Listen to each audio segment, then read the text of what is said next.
हामीले chapter 10 statistics को chapter 10 मा टाइम सिरिज एनालाइसिस छ। यो टाइम सिरिज एनालाइसिस को मैले 11 नम्बर को क्वेशन गर्दै छु। 11 नम्बरमा तिमीलाई इयर दिएको छ जसलाई हामीले टी ले इन्डिकेट गर्छौं। टाइम दिँदा 2006 7 8 9 10 11 12 गरेर 7 वर्ष दिएको छ। त्यसपछि भ्यालु भनेर प्रफिट दिएको छ जसलाई हामी y मान्छौं र y 60 72 75 65 80 85 र 95 गरेर दिएको छ र यो हिसाबले जोड्दाखेरि 532 भयो र यसको टाइम 7 वर्ष भएपछि यहाँ इक्वल 7 भयो र मैले यहाँ x निकाले र यो x निकाल्नको लागि हामीसँग फर्मुला छ x इक्वल टु टाइम अनि middle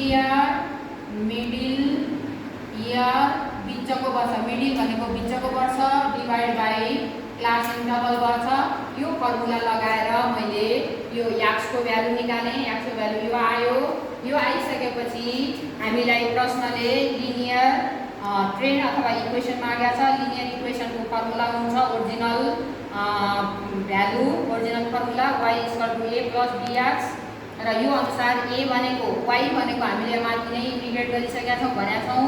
a constant value, b growth rate र त्यसलाई हामीले a निकाल्नको लागि यो फर्मुला, b निकाल्नको लागि यो फर्मुला चाहिने भएको कारणले यही अनुसारको हामीलाई इन्फर्मेसन चाहियो। त्यही अनुसार सिग्मा y बाइ m अनुसार यहाँ राख्दाखेरि यो 76 आयो।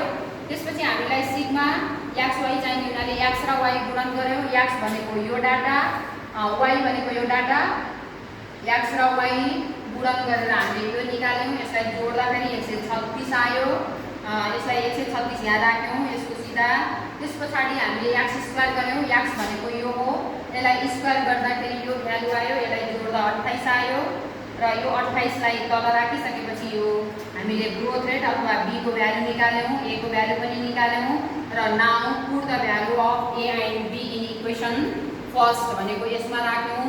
त्यो इक्वेसनमा राख्दा a को भ्यालु 76 अथवा 76 र b को भ्यालु 4.85 यहाँ हुन्छ।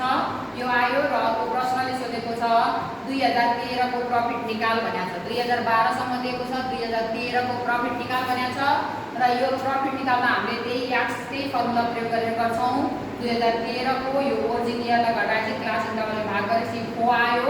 यो 4 लाई यही इक्वेसनको x भ्यालु, यो x भ्यालु भएको हुनाले यसमा राख्दाखेरि यसको भ्यालु 95.4 आयो y को भ्यालु।